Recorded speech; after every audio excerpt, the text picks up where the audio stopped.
All right, welcome to the Explainer. Now, what if I told you the story of Adam and Eve wasn't just a story? Today, we are diving deep into a source that makes a pretty radical claim that the book of Genesis is actually a coded message. And its real meaning? Well, it's supposedly been locked away for centuries. So, is the Bible a coded message? Well, according to this theological lecture we're looking at, for centuries, we've been reading the creation story all wrong, just scratching the surface. The argument is that there's an encrypted message hidden deep within the original Hebrew text. And get this, the claim is that the Bible isn't just a history book, it's a technical manual. So, if Genesis isn't a simple story, but a blueprint for what exactly? Well, for human consciousness itself. And according to the source we're examining today, to even begin to understand this blueprint, we first have to decrypt two very fundamental words. Words that, we all thought we already understood. Okay, so here's our game plan. First, we'll dig into this idea of a code hidden in plain sight. Then, we'll look at the two keys to unlocking it, Zakar and Nekevah. After that, we'll see what the blueprint of Adam actually looks like with this new key, explore the idea of a first Adam versus a second Adam, and finally, we'll wrap up with why any of this code even matters. All right, first up, a code hidden in plain sight. So, what's the big problem with how we usually read the Bible?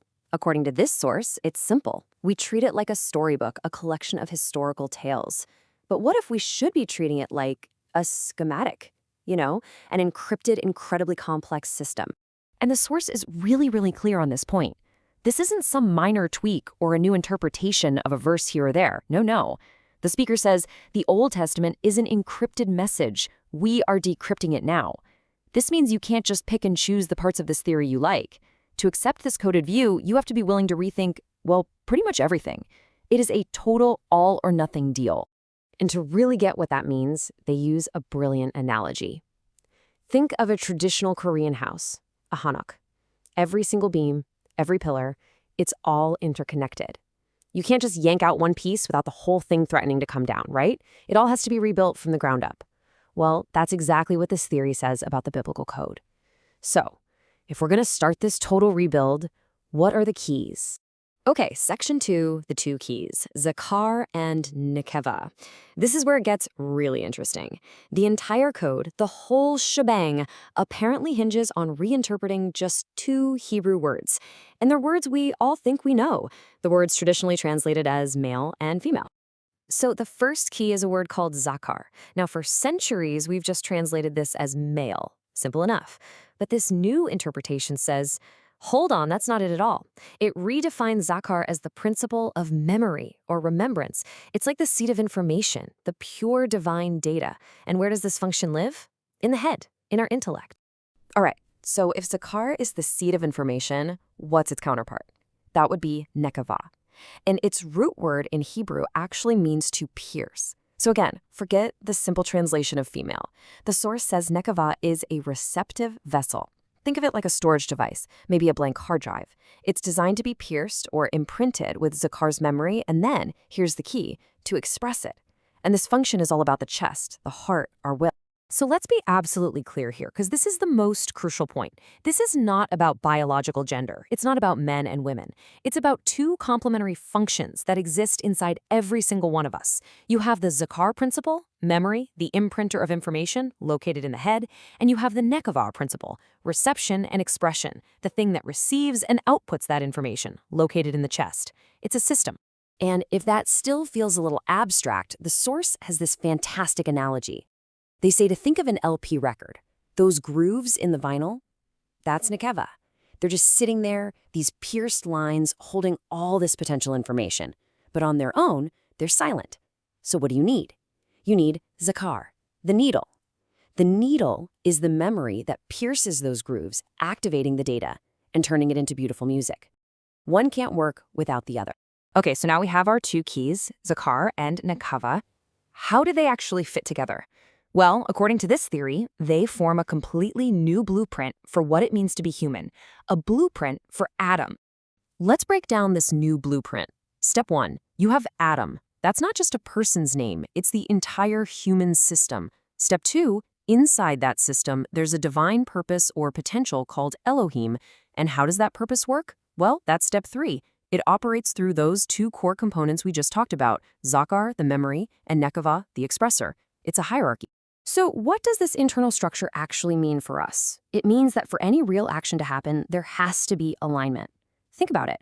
Your head, your Zakar, might totally understand that you should, say, go to the gym. The information is there. But if your chest, your Nekevah, your heart and will doesn't consent, if it doesn't agree, you're not going anywhere. You stay on the couch.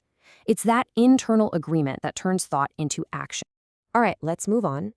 This coded reading doesn't just redefine our internal structure, it also creates this really sharp distinction between what it calls the first Adam from Genesis and a second Adam, which is presented as the ultimate goal for all of humanity.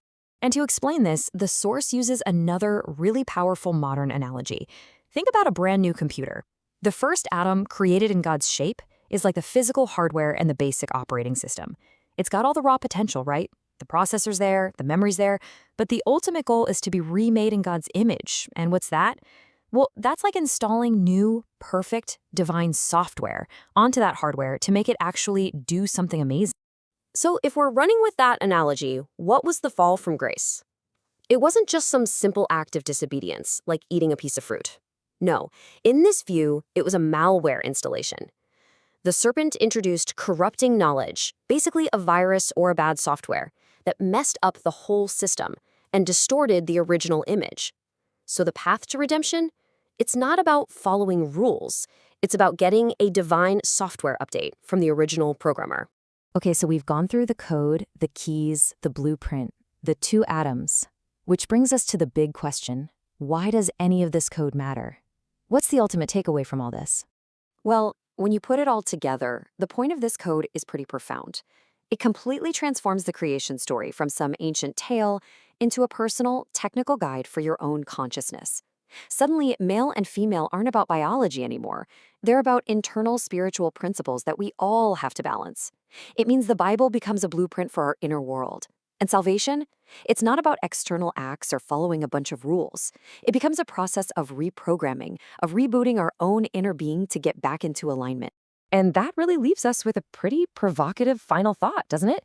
If this whole interpretation of Zakar and Nekevah is actually a key that unlocks a hidden layer of meaning, then you have to wonder, what other keys are still out there? How many other locked doors and secret blueprints are just sitting there, waiting to be discovered inside these ancient texts?